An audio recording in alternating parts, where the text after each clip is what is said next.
இந்த இடத்தில் இரவு யாரும் தங்க மாட்டார்கள். ஏன் தெரியுமா?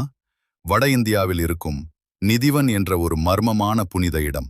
இங்கு ஒவ்வொரு இரவும் கிருஷ்ணர் நேரில் வந்து ராதையுடன் ராசலீலை ஆடுவதாக பல பக்தர்கள் நம்புகிறார்கள்.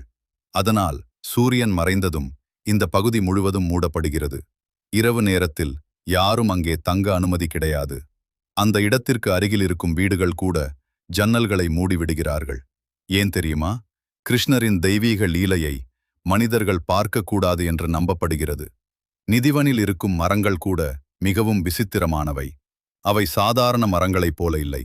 ஒன்றை ஒன்று கட்டிப்பிடித்தது போல வளைந்து சுருண்டு இருக்கும். பலர் அந்த மரங்கள் இரவில் கோபிகைகளாக மாறுவதாக நம்புகிறார்கள். காலை வந்ததும் மீண்டும் மரங்களாக மாறிவிடும் என்று கூறப்படுகிறது.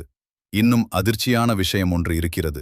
ஒவ்வொரு இரவும் ஒரு அறையில் படுக்கை, இனிப்புகள், தண்ணீர் இவை அனைத்தும் வைக்கப்படுகிறது.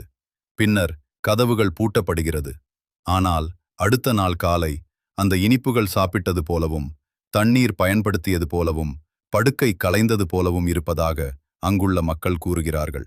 பல ஆண்டுகளாக சிலர் இந்த ரகசியத்தை தெரிந்து கொள்ள இரவில் அங்கே மறைந்து தங்க முயன்றதாகவும் கூறப்படுகிறது. ஆனால் அவர்களுக்கு விசித்திரமான அனுபவங்கள் ஏற்பட்டதாக பல கதைகள் பரவி வருகின்றன. இது உண்மையா அல்லது மக்களின் ஆழமான பக்தியால் உருவான நம்பிக்கையா? இன்று வரை இந்த மர்மத்திற்கு தெளிவான பதில் இல்லை. ஆனால் ஒரு விஷயம் மட்டும் உண்மை. கிருஷ்ணரின் மீது இருக்கும் பக்தி இன்றும் கோடிக்கணக்கான மக்களின் மனதில் உயிரோடு இருக்கிறது. இந்த மர்மத்தை பற்றி நீங்கள் என்ன நினைக்கிறீர்கள்? உண்மையா அல்லது நம்பிக்கையா? கமெண்டில் சொல்லுங்கள். மேலும் இது போன்ற பக்தி மர்ம வீடியோக்களுக்கு பக்தி பாலம் சேனலை சப்ஸ்கிரைப் செய்யுங்கள்.